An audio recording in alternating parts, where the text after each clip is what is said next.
Investors are in a gambling mood after rushing in to buy the dip at high prices despite an extreme set of risks. Most acutely, the U.S. Iran conflict is at a critical juncture. If a diplomatic settlement is not reached by midnight on Tuesday, the conflict could escalate catastrophically. Let's talk market forces.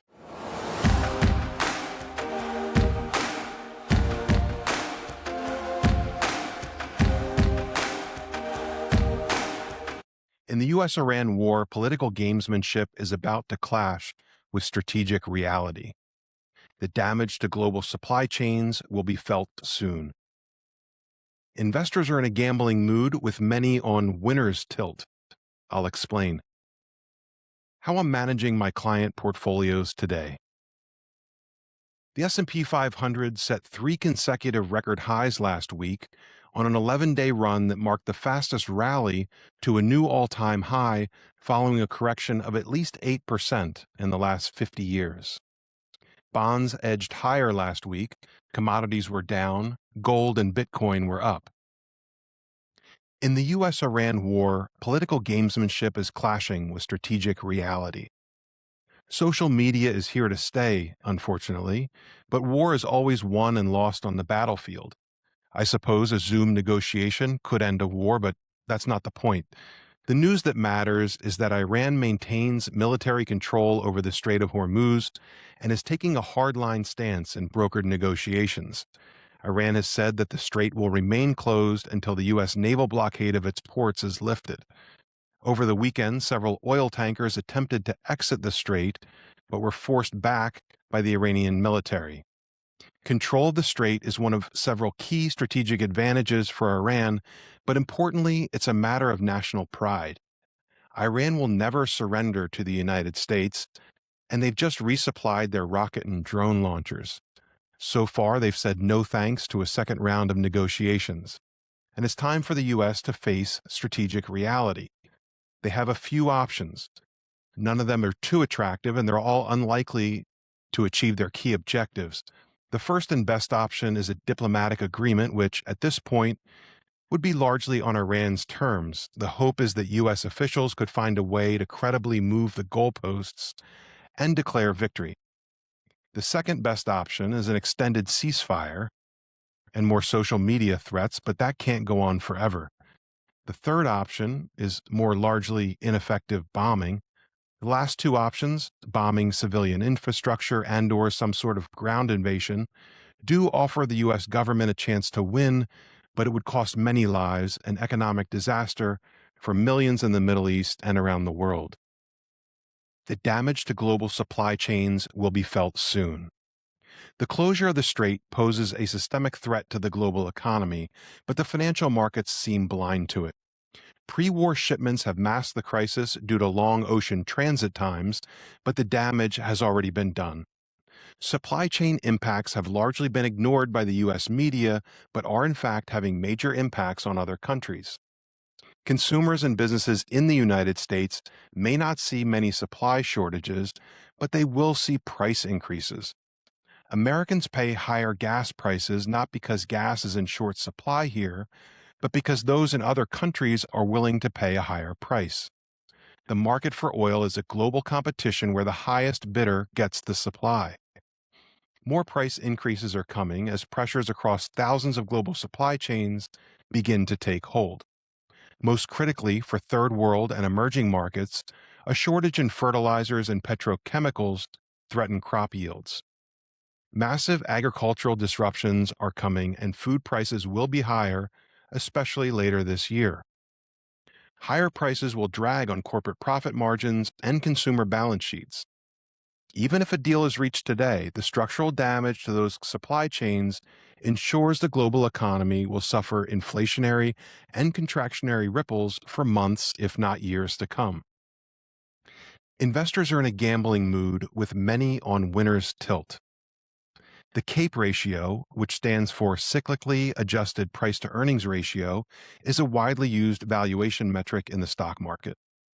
Also known as the Shiller PE ratio, named after Robert Shiller, the Yale economist who popularized it, the CAPE ratio is a gauge that indicates whether the stock market is overvalued undervalued, or fairly valued compared to historical averages. The current S&P 500 CAPE ratio is now over 40, above 99% of all historical valuations, well above its 1929 peak and not far below its 1999 dot-com bubble peak. FOMO, another acronym, stands for fear of missing out. It's the go-to explanation for why investors are piling into the stock market at times when prices and risks are both near all-time highs. There's undoubtedly plenty of FOMO in today's stock market, but I think there may be a more nuanced explanation: winner's tilt. A winning poker player is an expert at straddling the line between risk and ruin. He's able to pick and choose his spots, applying the right amount of aggression without falling into his opponent's traps. Poker pros must keep their wits about them at all times, maintaining their focus, similar to a professional athlete. In poker circles, the term tilt describes a player who, due to a losing streak or a bad run of cards, gets frustrated, lets his emotions get the better of him, and as a result loses his focus, his edge, and his money. Winner's tilt happens when a poker player goes on a big winning streak. The cards are falling his way. He's winning almost every pot, and the game feels easy. He can't miss.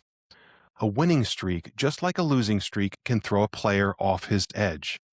Overconfidence can be fatal, not just in poker, but in life, and investing is certainly no exception. Benjamin Graham, the father of value investing, famously said, "The investor's chief problem and even his worst enemy is likely to be himself." Overconfidence is an expensive lesson learned by every seasoned investor. Today, markets are filled with unseasoned investors who have no idea that winner's tilt is real.